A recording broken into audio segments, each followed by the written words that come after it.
પોતાના જન્મદિવસના 2 દિવસ પહેલા જ વતનમાં આવી ગયા છે। પીએમ મોદી ત્રીજી વખત વડાપ્રધાન બન્યા બાદ પ્રથમ વખત ગુજરાતની મુલાકાતે આવ્યા છે।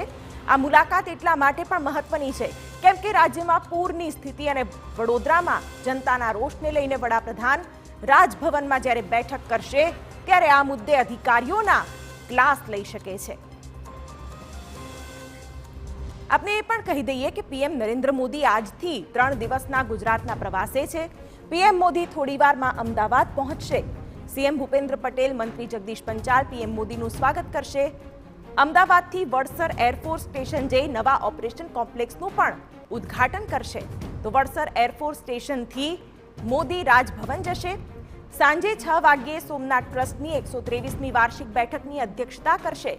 બેઠકમાં ટ્રસ્ટની કામગીરીની સમીક્ષા પણ કરવામાં આવશે।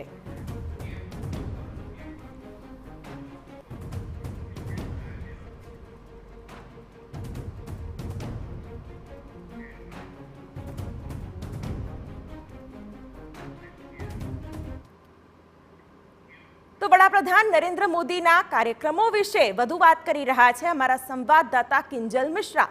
કિંજલ, ખાસ તો વડાપ્રધાન તરીકેની હેટ્રિક બાદ વડાપ્રધાનની ગુજરાતની આ પહેલી મુલાકાત, કઈ રીતના તેમના કાર્યક્રમો હશે અને તેમના આગમનની હવે કેટલી ઘડીઓ બાકી?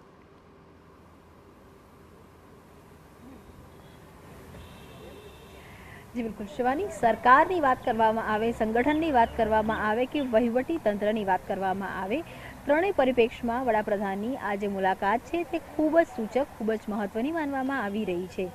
એક તરફ મેટ્રોના જે કહી શકાય ફેઝ 2નું લોકાર્પણની વાત કરવામાં આવે કે પછી આરઈ ઇન્વેસ્ટમેન્ટની વાત કરવામાં, ઇન્વેસ્ટ સમિટની વાત કરવામાં આવે કે પછી 8 થી 9 હજાર કરોડના લોકાર્પણના જે કામો છે તેની વાત કરવામાં આવે, તેના દ્વારા સરકાર હોય કે કેન્દ્ર સરકાર હોય એ કેટલી અત્યારે પણ કામને લઈને સંવેદનશીલ છે અથવા તો કેટલું જે વિકાસ મોડલની વાત કરવામાં આવે છે કે ડેવલપમેન્ટ ની વાત કરવામાં આવે છે તે ક્યાંક ને ક્યાંક એસ્ટાબ્લિશ કરવાનો પ્રયાસ છે, તે કરવાનો પ્રયત્ન છે, તે કરવામાં આવી રહ્યો છે। હાલાકી સ્વાભાવિક છે કે વિપક્ષે પણ પોતાની રાજનીતિ છે તે શરૂ કરી દીધી છે કે વડાપ્રધાન હમણાં શક્તિસિંહનું જે પ્રકારે નિવેદન આવ્યું છે તેમણે કીધું છે કે વડાપ્રધાનનું ગુજરાત મુલાકાત પર સ્વાગત છે પરંતુ તેમણે વડોદરાની પણ મુલાકાત લેવી જોઈએ।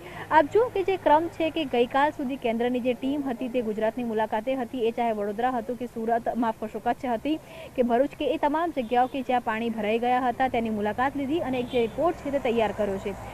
વડોદરાની અંદર જે વિવાદ હતો તેને શાંત કરવા માટે થઈને જે દબાણો છે, દબાણોને દૂર કરવાનો પ્રયાસ છે તે ચાલી રહ્યો છે। કલોલ નગરપાલિકામાં જે ભાજપનો ભડકો હતો તે હાલ પૂરતો શાંત થયો છે।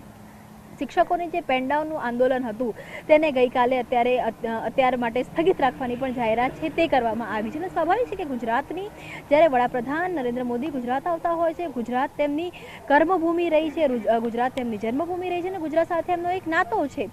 જે રીતના આગામી સમયના જે પણ ડેવલપમેન્ટના પ્રોજેક્ટ છે, રાજ્ય સરકારના મહત્વાકાંક્ષી પ્રોજેક્ટ છે તેનો તો રિવ્યૂ કરવામાં આવશે, તેની સાથે જ વડોદરાની અંદર આખરે ક્યાં ચૂક રહી ગઈ, જે રીતનો ભારે વરસાદ રહ્યો તો ભારે વરસાદની અંદર ક્યાં વ્યવસ્થાનો અભાવ રહી ગયો તો તંત્રની કેવી પ્રકારની કામગીરી રહી, કેવી કામગીરીની જરૂર હતી, આ જે તમામ મુદ્દાઓ છે આ તમામ મુદ્દાઓ પર સરકારના અધિકારીઓ સાથે પણ ચર્ચા છે તે કરવામાં આવશે। તેની સાથે જ સંગઠનના પણ હોદ્દેદારો, મહત્વની વાત એ છે શિવાની કે ભાજપના તમામ જે હોદ્દેદારો છે, જે પ્રદેશ હોદ્દેદારો છે તે અત્યારે ગાંધીનગર ખાતે સ્ટેન્ડ બાય છે કેમ કે વડાપ્રધાનની એક કહી શકાય કે સ્ટ્રેટેજી રહી હોય છે કે બેઠક હોય છે તે 1 over 1 થતી હોય છે અને 1 over 1 બેઠકની અંદર જે સમય હોય છે તે 15 કે 20 મિનિટ પહેલા કહેવામાં આવતો હોય છે। તો એ જ કારણ છે કે સંગઠનની અંદર ભાજપ પ્રદેશ પ્રમુખ સી આર પાટીલની વાત કરવામાં આવે કે સંગઠન મહામંત્રીની વાત કરવામાં આવે કે અન્ય જે મહામંત્રીઓની વાત કરવામાં આવે કે હોદ્દેદારોની વાત કરવામાં આવે, તેઓ ગાંધીનગરમાં સ્ટેન્ડ બાય છે। તેની સાથે જ તમામ જે મંત્રીઓ છે, તમામ મંત્રીઓ પણ ગાંધીનગરમાં કાં તો મંત્રીમંડળમાં છે કાં તો અન્ય સ્થાને છે, પરંતુ અત્યારે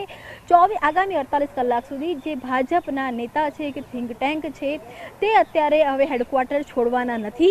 કાર્યક્રમોની સાથે સાથે જે સોમનાથ ટ્રસ્ટ છે તેના વિકાસ કાર્યોને લઈને જે બેઠક છે તે આજે જ થવાની છે। હાલાકી જે કાર્યક્રમ છે શિવાની તે નિર્ધારિત સમય કરતાં થોડો મોડો ચાલી રહ્યો છે।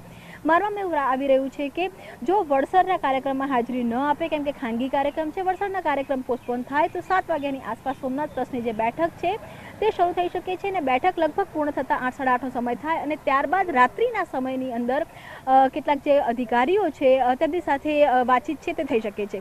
કૈલાશનાથન ગુજરાતની અંદર એક મહત્વના રોલ પર હતા. હવે તે રાજ્યપાલ છે અને ગુજરાતમાં નથી, ત્યારે કૈલાશનાથનની જગ્યા પર કયા અધિકારી સાથે હવે જે રિપોર્ટિંગ છે તે લેશે તે પણ રણનીતિ છે તે આજે નક્કી કરવામાં આવશે. એમ કે દાસની વાત કરવામાં આવે કે પછી સચિવ રાજકુમારની વાત કરવામાં આવે કે પછી પંકજ જોશીની વાત કરવામાં આવે, તો આ જે ઉચ્ચ અધિકારીઓ છે તેમની સાથે પણ બેઠક છે તે થઈ શકે છે. જે સલાહકાર છે, જે બે સલાહકારો છે સરકારના, તેની સાથે પણ બેઠક છે તે થઈ શકે છે અને સરકારના મંત્રીઓ સાથે પણ બેઠકનો દોર છે. જે રીતની સુરતની ઘટના બની કે એક ઓલ ઓવર રિવ્યૂ છે તે બેઠક અથવા 1-on-1 જે મુલાકાતો છે તે પણ આગામી 2 દિવસોમાં થવાની છે.